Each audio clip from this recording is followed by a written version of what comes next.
Welcome back now. If you're just joining us, you're still on to the press, reaching you live from the Abuja studios of KAFTAN TV. Right about now, I've been joined by a media person, in-house analyst, with whom we're going to be doing the analysis to some of the headlines we have read to you. His name is Samuel Ogunleke. He's also a broadcaster and journalist. You're welcome to the program this morning. Good morning. It's great to have you. You're welcome. Thank you very much. Yeah, Dokita, it's just 5 days to the general elections now. What's the feeling for you? Let's get started from there.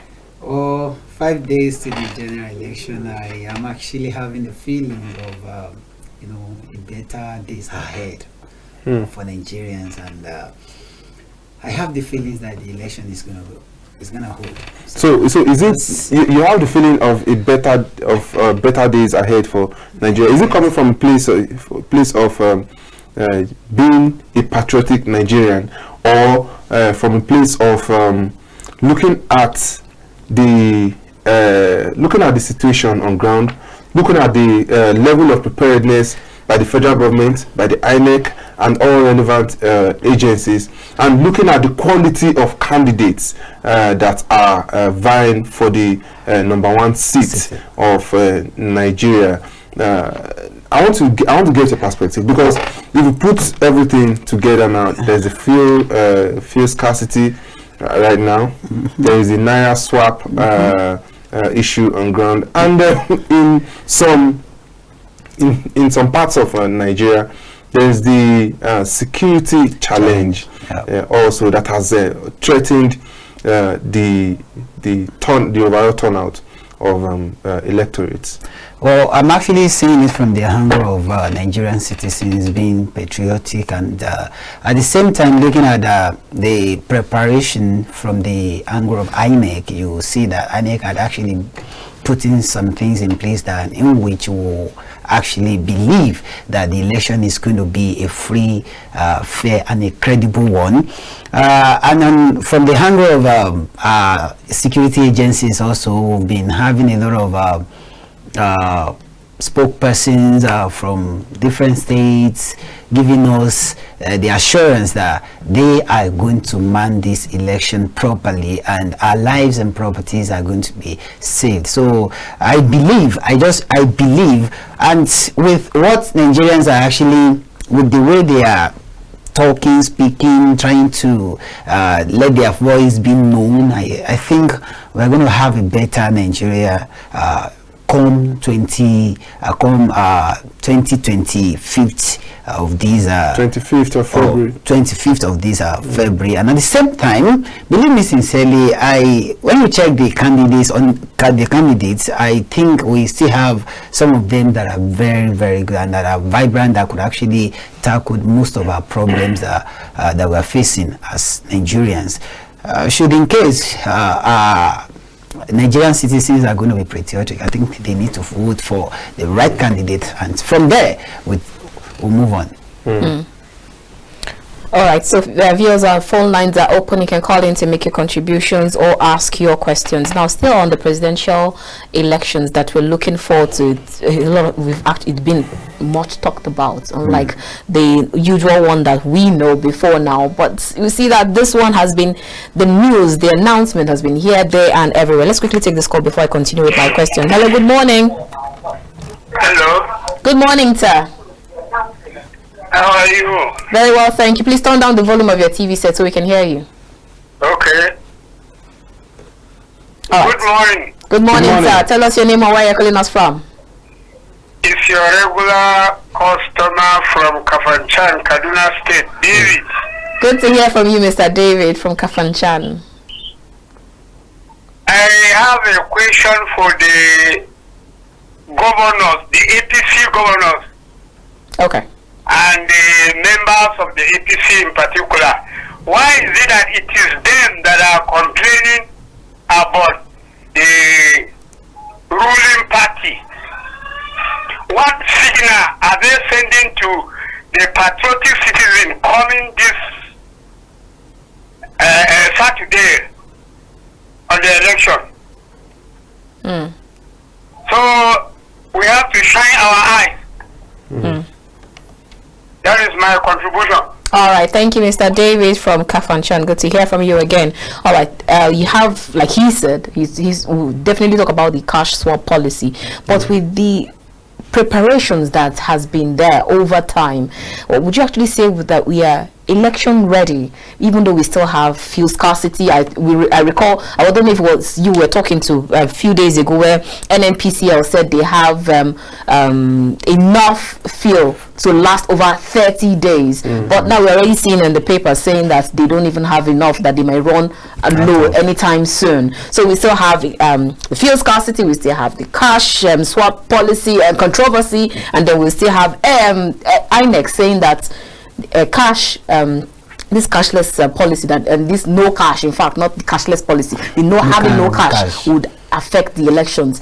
Are we election ready?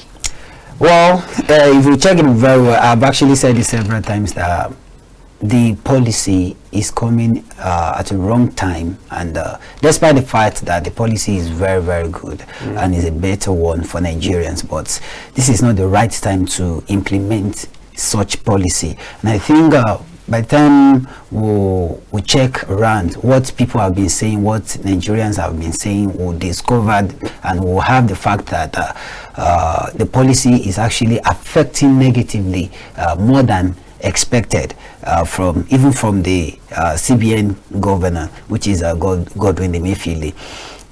What I know very sure is the government might actually have a positive mindset concerning the policy, which is actually the major issue that we are having, and that many of us are now thinking maybe the election could actually be postponed, which we don't pray for anyway.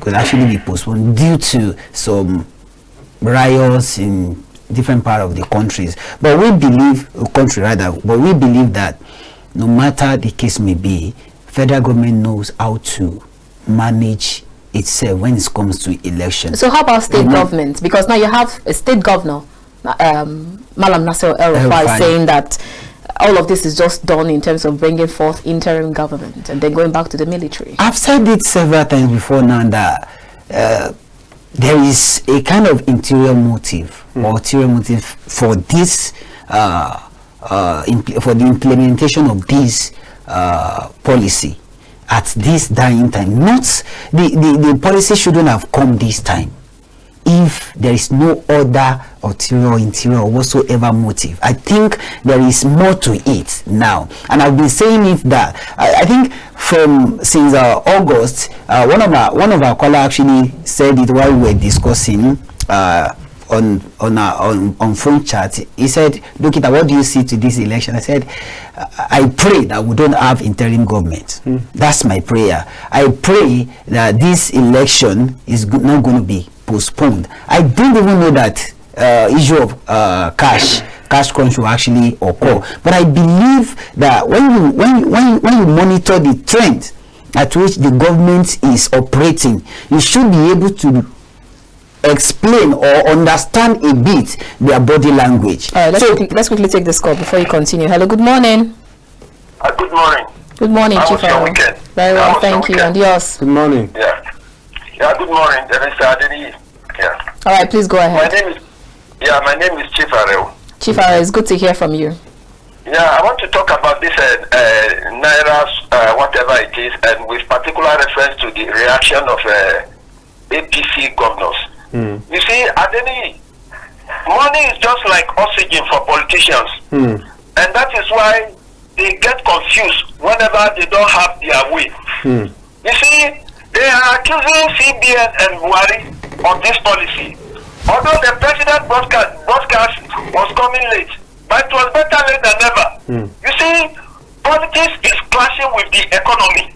In my own view, the APC governors are taking APC federal government to court. Or better still, APC has become a basket of scorpions, sticking themselves. You see, if you look at the whole scenario, they are the government in power. ADENIYI, today we are not hearing Lai Mohammed. Lai Mohammed is not talking. When this case of EndSARS happened some time ago, we were seeing Lai Mohammed talking every time. But today, Lai Mohammed is not talking. And the president Mohammed. That is to say, Lai Mohammed, he is being careful. He doesn't want to belong to Buhari nor Tinubu. He wants to be at the middle. This is a man who is very good in propaganda. And this time around, he's even keeping quiet. And he's not even talking anything about it. Nigerians should be aware of Lai Mohammed. And the National Orientation Agency is under Lai Mohammed. They are supposed to have been educating Nigerians about the naira, whatever it is. It is their government, and they are not educating Nigeria. You see, my brother, let me tell you the truth. What is happening in this country is that we don't have National House of Assembly. They are all afraid of Buhari, and because of their past of performance, that is why they are keeping away from Buhari. You could remember during some time ago in the National Assembly, whereby ADENIYI man and Remi Tinubu had a clash about security, whatever it is, whereby they were accusing what is his name? Smart ADENIYI of telling the truth about the security. They all of them over there, they are not what the truth. That is why you see them being separate, going it a separate way. What did they do? When we're having insurgency, when also we're at home, there is nothing like interim government. What is having very first class information? So I put all of them as pile of money. And that money is now wasted. That is why is it only APC we have their governors? All right, Chief, I will have to let you go. Not agitating. It is only APC governors who are agitating for what is happening in this country. God bless you. God bless our country, Nigeria. God bless you too, Chief Aro. Thank you for your contribution. Please go ahead with your thought. So I actually want to let Nigerians know that no matter the case may be, government will always have their way of doing things. Let's consider what happened when we wanted to conduct election in Anambra, despite the fact that we have security challenges then, but government actually had their ways. So I know very sure that governments will have its way when it comes to election, but it shouldn't just be that our focus will be shifted onto election alone, neglecting the well-being of the welfare of our citizens that we are governing over.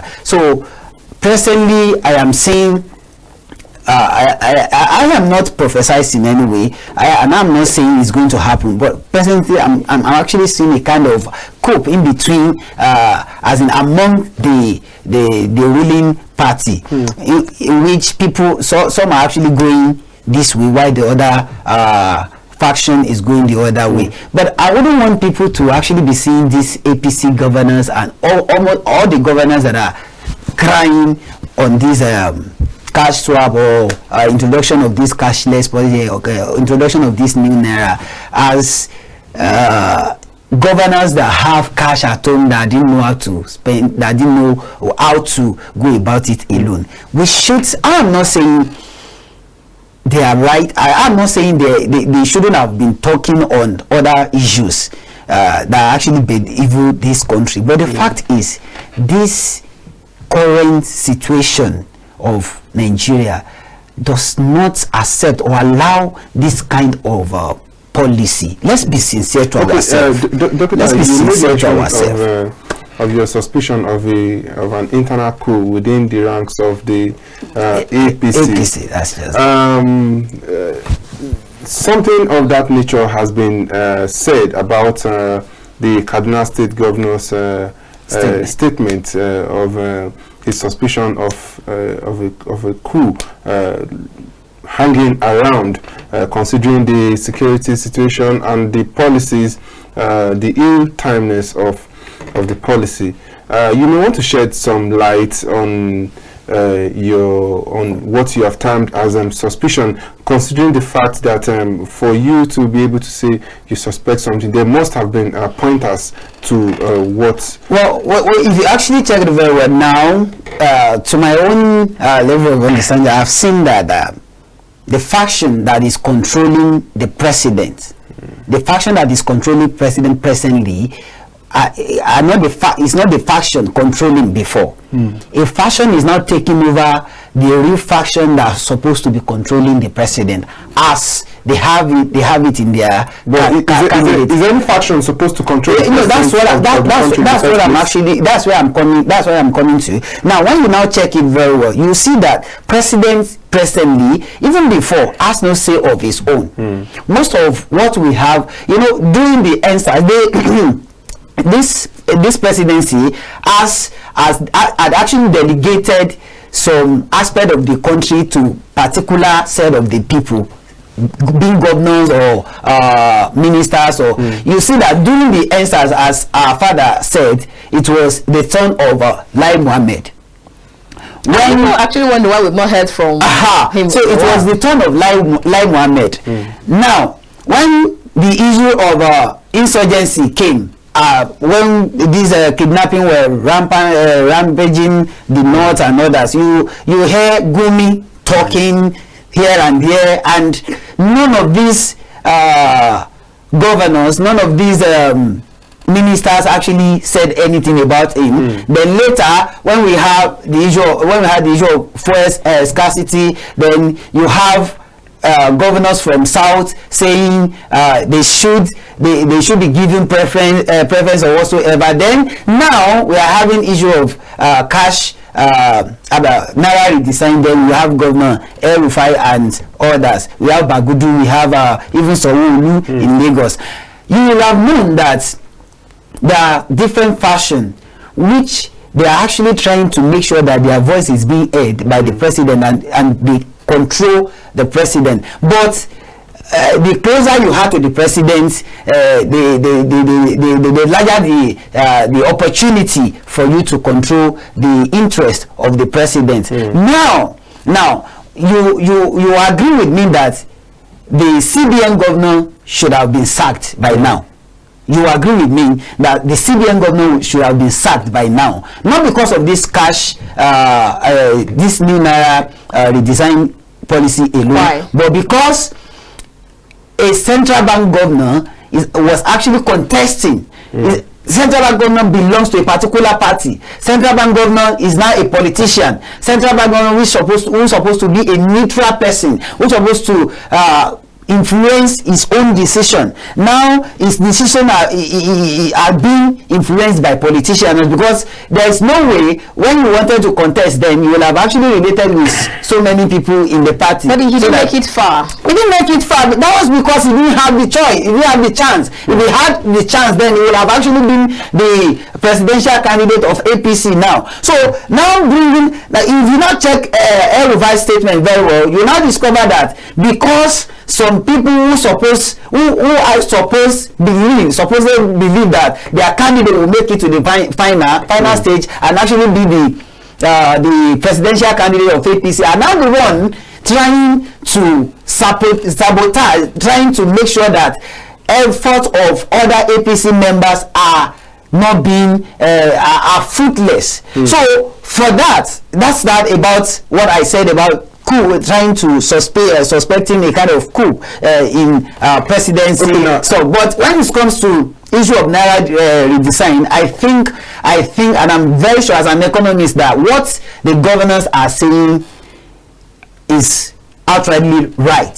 Just that it might actually be in their own interest, but in the interest of Nigerians also, what they are saying is actually right. Don't let us let's look at this naira swap issue. If we look at the layman's definition of the word swap, which has been the federal government's preferred word. I give you 10,000 naira of the old notes. You give me 10,000 naira of the new notes. We all know that has not been the case now, and it makes one begin to wonder: was this whole policy targeted at the politicians in the first place, as it has been made to look like right now, or targeted at Nigerians? And if it was targeted at the politicians, the new electoral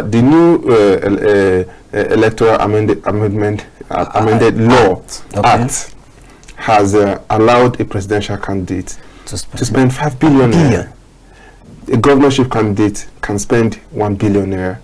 So do you still think this law was this whole policy was created to stifle the politicians, or to put the masses in a place of whereby during the elections they are left with no option than to take what they see? I've actually said this every time, that this whole policy is not for any reason at any point for politicians.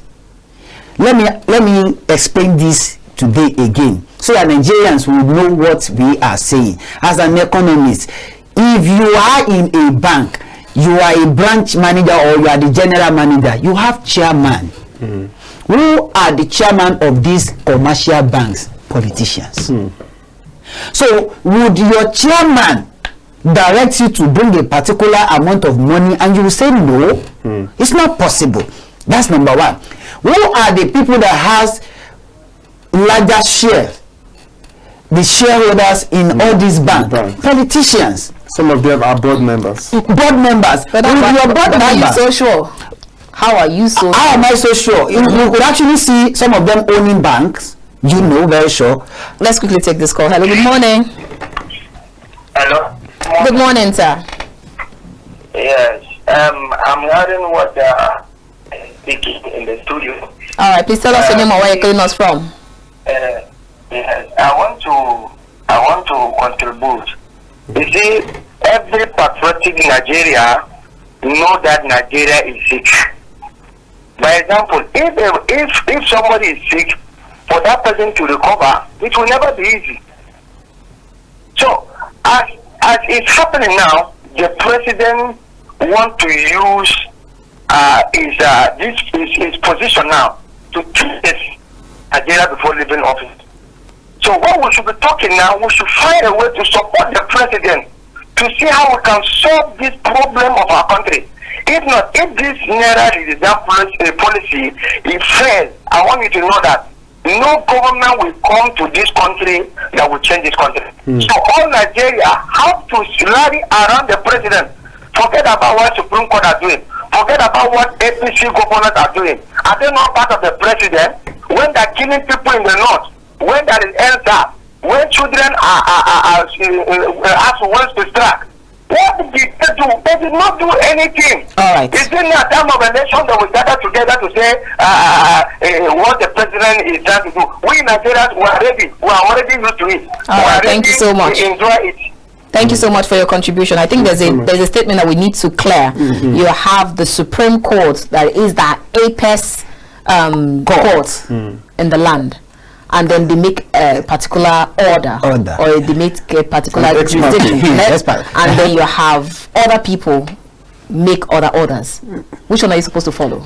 That is exactly where I actually want to come. So I have to try to divine some terms that our caller just used now. See, when you are talking about layman definition when it comes to economics, you cannot compare it with a professional, somebody that actually studied such subjects or such course. But let's leave that aside. There is no country that will want to be good, that will want to be better, that will forsake the judiciary system, or that will be working against the authority of the judiciary. Don't let us mix the things together. We are all working with the president. We all want the president to succeed, because if the president succeed, we are all okay. So we all want Nigeria to be better. But should we then forget about what the Supreme Court says? No, that is exactly what I'm saying. Some people will say, okay, haven't we been having a lot of court orders that presidency had not been acting to? I said, is that normal? Is that normal? He said, if it is not normal, then it should not be normal now. No. You cannot, because you want to turn Nigeria to a better state and turn deaf ear to what Supreme Court is saying. That means you are actually telling Nigerians that they should not respect the rule of law. That is just it. But at the same time, when people will be like, Supreme Court, we have politicians in Supreme Court, who puts them there? Who put if they are politicians? Is it not your president that actually appointed them? So if your president could actually appointed somebody that is a politician as the Supreme Court head, that means your president knows what he's doing. So we shouldn't, because of this naira redesign, shove our responsibility as a good Nigerian, as a citizen that is patriotic. So we should not say the president should forget about the Supreme. If the president forget about the Supreme Court's order, that means a common Nigerian should forget magistrate court order and high court order. Is that what we are saying? No. What we are saying is, even if at all the president wants to actually use his power, or what we call veto power, it shouldn't be against the last hope of the common man. No, not even in a kangaroo fight. No, it doesn't work. So we no matter what, if you want to make things right, two wrongs are not make it right anyway, but you want to make things right, you don't go in the wrong way. It's not possible, because by the time another person comes, the wrong way that you have actually parted will be the subject of that person to that person, and that will actually be a problem that will continue to be reoccurring if we are not careful. Hello, good morning. Yes, good morning. Good morning, sir. Tell us your name and where you're calling us from. Okay. My name is Khaled Yahya. All right. Where is Yahya calling us from? Yeah, calling from Abuja. All right, please go ahead. You have less than 60 seconds.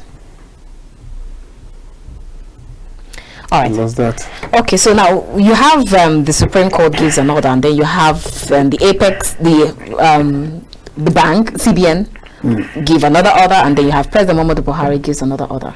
Now, with all of these conflicting orders that you get, one person, the bankers will tell you, I only receive orders from my direct boss. But your boss has a boss, and then your own boss that has a boss has an overall boss. At this moment, it now looks like the people are the ones that will suffer the brunt of all of this. They say when two elephants are fighting, it is only the grass that suffers it. So at this point, who should the public listen to? Personally, at this point, I think CBN is ruling now. CBN, Central Bank of Nigeria, is ruling now. Because at some point they said some banks might not open from today. So whatever CBN governor, whatever directive CBN governor gives, will actually hold. There's nothing. And in some states, some governors have ordered the banks in their states to ensure that they continue to collect the old naira notes. They have ordered their agencies, the MDAs to collect the old naira notes. This is what will actually happen. I think all these policy, counter policy, counter act are actually planned by these politicians. We should not. This is a plan that needs to be executed, so that on the election day you have no choice. Like someone that has not been able to eat for the past 5 days, and you now come to the election ground, you are giving the person 3,000, and the person will actually follow you straight away. I think I am actually seeing it from that aspect, that this is planned work. This is actually a planned work. This is actually a planned work. It will actually prevail in so many places. It's just we airlines. How many airlines do we even have? The percentage of airlines, and even the percentage of airlines that are real airlines. And you get what I'm saying now. So we have a lot of people that will tell you, I have my PVC airlines, people that have masters, people that have that are in PhD class. I have my PVC, whosoever that is ready to do my will, then I'll give my votes to. We have them. And how many people are on Twitter? How many people are on Facebook? How many people are on Instagram? Are these people going to vote? We have our fathers, our mothers. My dad is there, your mom is there. My dad doesn't even know anything. Okay, we don't have, my dad did not even have television in his house. He didn't have television in his house. Yesterday they were calling me for more that how would they get, I sent them money. They couldn't even get the money since last 2 weeks. I sent money over. Now tell me, And my dad knows very well. My dad will tell you that Olamide, whatever you want to do, make sure you do the right thing. I mean, in Yoruba, make sure you do the right thing, because what we did then wrongly is what is actually affecting us now. But despite that, my dad that has not been able, if not for farm, if not for the farm, that they will go to farm, they will find vegetables and everything in their farm and then eat. If not for that, my father would have been part of those people that will just go to the election polling, their polling unit, collect the money just to go and eat. So that is that. All right, that is fast spent. But before we let you go, if you can help us in 1 minute, Nigerian pilot says on new naira notes, Kwakwanso says your loot now useless. Talking to APC governors, true or false? The loot may be useless now, but if another government comes on board, believe me sincerely, the loot may not be useless. And for a governor to be telling his citizens that don't worry, he knows what he's saying. But for me, I would prefer Kwakwanso gives us a proof that there was a loot. And if there was a even if there was a loot, are you not part of the loot? That's the question. And now, who is the person that actually loots that looted Commonwealth? And since you know them, why haven't you been mentioning their names? Somebody there is this adage in Yoruba that that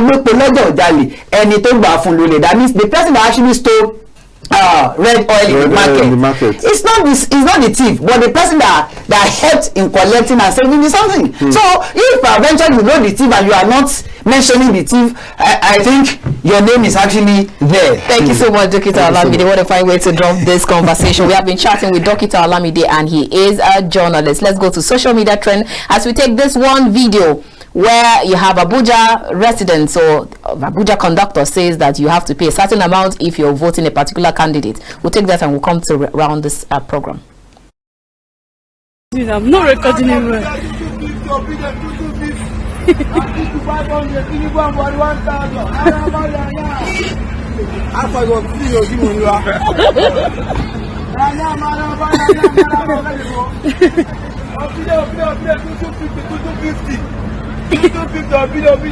took 500, 1,000. Now